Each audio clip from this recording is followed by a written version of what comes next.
All right, so now we're going to talk some about some micronutrients. You will need to know sources of these, the most common sources, not all the little piddly unknown ones, but the most common sources for these, and the effects of deficiency and excess. So when we talk about micronutrients, we're talking about vitamins and minerals. Vitamins are catalysts for metabolic functions and chemical reactions. We divide them into water soluble and fat soluble. And the easiest way to remember that is fat soluble vitamins are A, D, E, and K. Water soluble vitamins are all the others, C, all the B's, biotin, folate. Okay. So I want to talk just a little about some specifics about those vitamins. Okay, so if you're looking for textbook information about this, chapter 13 in your McQuestion pharmacology textbook has it's about vitamin and mineral replacement, and it's going to give you information about the specific vitamins. So I want to start with the fat soluble vitamins A, D, E, and K. Vitamin A tends to be found in fruits and vegetables that are darker colored. Think orange, things like carrots, cantaloupes, sweet potatoes. Vitamin A is found in spinach. So think about vegetables with lots of color. Vitamin A deficiency can cause night blindness. It can also lead to some skin and mucous membrane damage. Vitamin A overdose is probably the most dangerous vitamin overdose because it's stored in the liver and it can cause liver damage.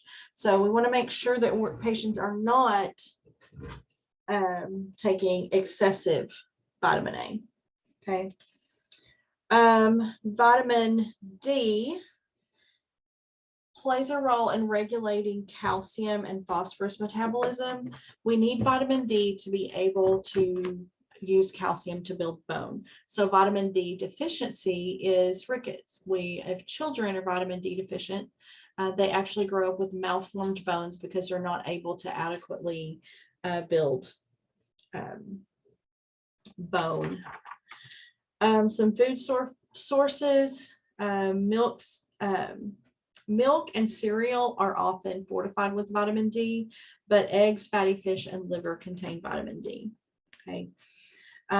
Vitamin D overdose or toxicity can lead to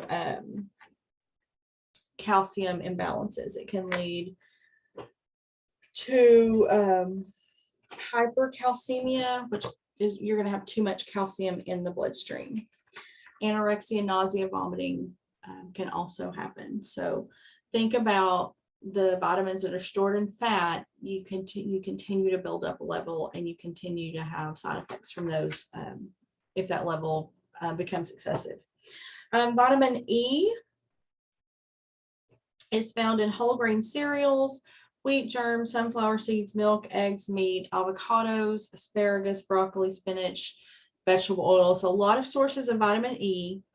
Vitamin E deficiency, we can end up with neurologic and red blood cell issues. The red blood cells can break down too easily.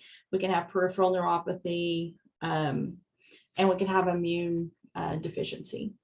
So excess vitamin E can cause fatigue, weakness, nausea, GI upset, headache, bleeding, breast tenderness. Okay. Vitamin K is important in the formation of clotting factors. So if we don't have enough vitamin K, then we can end up with clotting deficiencies. Vitamin K is found in leafy green vegetables, cruciferous vegetables, egg yolk, vegetable oil, cheeses. Newborns are born deficient in vitamin K, and so there's a disorder called hemorrhagic disease of the newborn, in which newborns may hemorrhage unexpectedly because they don't have vitamin K to start building those clotting factors. Once the gut is colonized with normal flora, then they begin to make those clotting factors. But we give newborns an injection of vitamin K shortly after birth to provide that vitamin K for clotting factors until their gut starts to be able to manufacture that. So not all developed countries do that, but that is the standard practice in the US. It can also, giving that vitamin K injection can actually increase the risk of jaundice. And so we want to be monitoring babies for jaundice. So those are the fat soluble vitamins. Those are the ones that we store in fat. Water soluble vitamins, if we take in excess, are eliminated in the urine. If we take in really excessive doses, we may have some side effects from that, but typically those are going to be eliminated in the urine, so toxicity is less of an issue. So the water soluble vitamins, vitamin C, all B vitamins, biotin, folate. So let's work through those a little bit. Let's start with the B's. Thiamine is vitamin B1. It promotes carbohydrate metabolism. This table is on page 153 that I'm looking at for reference. We mostly find that, we can find that in legumes, and in cereal grains. Pork is a rich natural source of B1, but a lot of our bread and grain products in the US are also fortified with several B vitamins. Vitamin B deficiency leads to beriberi. It causes problems with metabolism. It can cause necrotizing encephalomyelopathy, can cause cardiovascular complications, cause neurologic disorders. Wernicke-Korsakoff are some neurologic disorders that are associated with chronic heavy alcohol use. Alcohol interferes with the absorption of several B vitamins, in particular. Thiamine is one of the major ones, and long-term thiamine deficiency actually can cause a type of dementia. It's one of the reasons we're going to give that banana bag, because we're replacing some of those B vitamins. Alcohol interferes with the absorption of those. So B2, riboflavin, is also connected to carbohydrate metabolism, but also to fat and protein metabolism. We need riboflavin for normal red blood cell function and for tissue integrity. It's found in milk, in rich flours. Again, we add this to a lot of grain foods in the US, green vegetables, yogurt, eggs, nuts, cheeses, especially organ meats. Organ meats are high in riboflavin. Riboflavin deficiency can lead to a sore throat, dry, cracked skin at the corners of the mouth. Pellagra is a name for riboflavin deficiency, and it has dermatitis symptoms, so irritated skin rash and mental disturbances. Riboflavin deficiency is also associated with alcoholism. Niacin, nicotinic acid, B3, is necessary for energy. We use it for energy. Large doses decrease lipoprotein and triglyceride synthesis, but large doses can actually cause vasodilation, and niacin is contraindicated with some cardiac and blood pressure meds because of vasodilation. It's found in a lot of foods as niacin supplements. Eating foods containing niacin is fine. It's found in a lot of protein foods, liver, peanuts, mushrooms, whole wheat grains, green vegetables, brown rice. Niacin deficiency can also lead to pellagra. Large niacin doses can cause flushing. B6 pyridoxine is also used in metabolism. That's why when people are low on these B vitamins, they may feel really tired. It's also necessary for metabolism. It's found in cereals, grains, meat, fish, vegetables, legumes, the same food sources.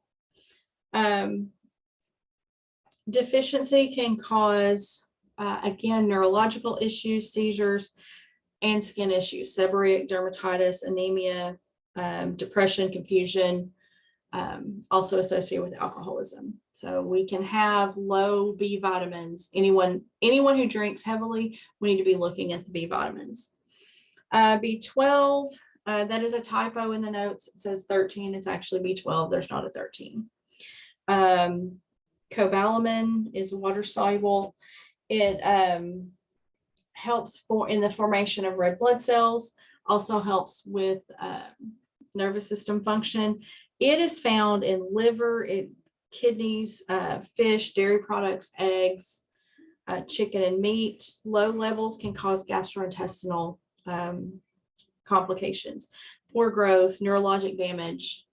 The anemia, a B12 anemia can be really severe. And so we sometimes will see patients, it's called pernicious anemia, and they may have malformed red blood cells. Deficiency is common in people who follow a strict vegan diet. Folic acid is water soluble. It is used in the synthesis of DNA. It's useful for, or it's important for intestinal function, and then deficiency can also contribute to anemia. So if we may not be making red blood cells correctly. Folic acid is important in rapidly dividing cells. It's important in cell division. So if we have folic acid deficiency in early pregnancy, we can actually see some abnormal development, in particular neural tube defects. Folic acid deficiency can also decrease white blood cell count, and it can contribute to other anemias, intestinal problems, depression.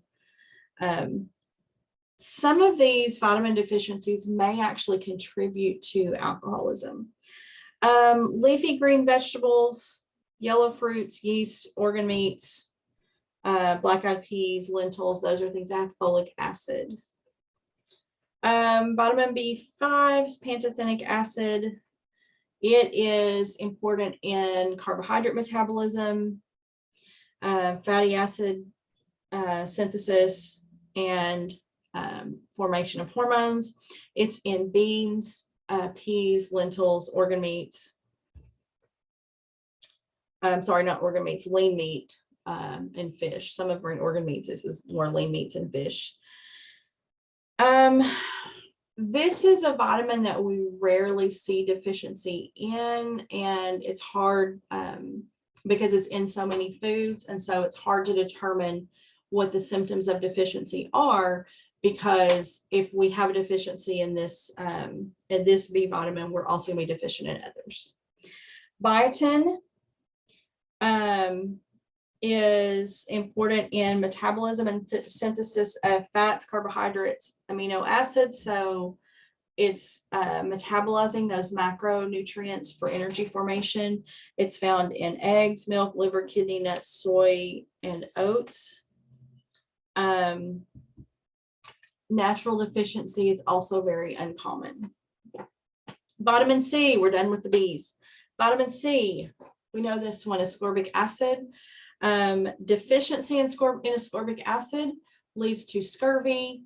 Vitamin C also helps with the absorption of iron. So it's important for wound healing, bone growth, tooth development. It's found in citrus fruits, green leafy vegetables, which want fresh vegetables for vitamin C. And I think we have actually gone through those water-soluble vitamins. So now we're going to talk a little bit about the minerals. Minerals are substances that we need in pretty small amounts. We have major minerals, and then we have minor, or the trace minerals that we need in even smaller amounts. So the major minerals are mostly what we think of as electrolytes: calcium, phosphorus, sodium, potassium, magnesium, chloride, sulfur, maybe not. But those are the major minerals. Most of those are going to be on an electrolyte panel. So you know what the risk and the risk of excess or deficiency are, right? So if we have inadequate calcium, we can have osteoporosis. If we have excess calcium, we can have kidney stones. Calcium also can affect muscle contraction. Potassium, what do we always associate potassium with? We associate potassium with the heart. So I want you to also look at what, where the foods that those minerals are contained in. What foods have calcium? What foods have phosphorus? What foods have sodium? Sodium is important in maintaining blood pressure and fluid balance. Magnesium. Where do we find magnesium? Where do we find chloride? Chloride's almost always with sodium, though we know that. The trace minerals are iron, iodine, zinc, copper, manganese, chromium, cobalt, selenium, molybdenum, and fluoride. You know what some of these are useful for and are essential for. So iron, we have to have adequate iron intake to build red blood cells. So even though it's a trace mineral that we need in small amounts, iron deficiency leads to anemia. Iodine is necessary to build thyroid hormone. So inadequate iodine intake leads to goiter because the thyroid overgrows trying really hard to make thyroid hormone without any iodine. Zinc is important in healing. So I want you to go and look at these. What are they? What are the most common foods we find them in? What are signs of deficiency? What signs might we see in excess? The next video is going to be about water.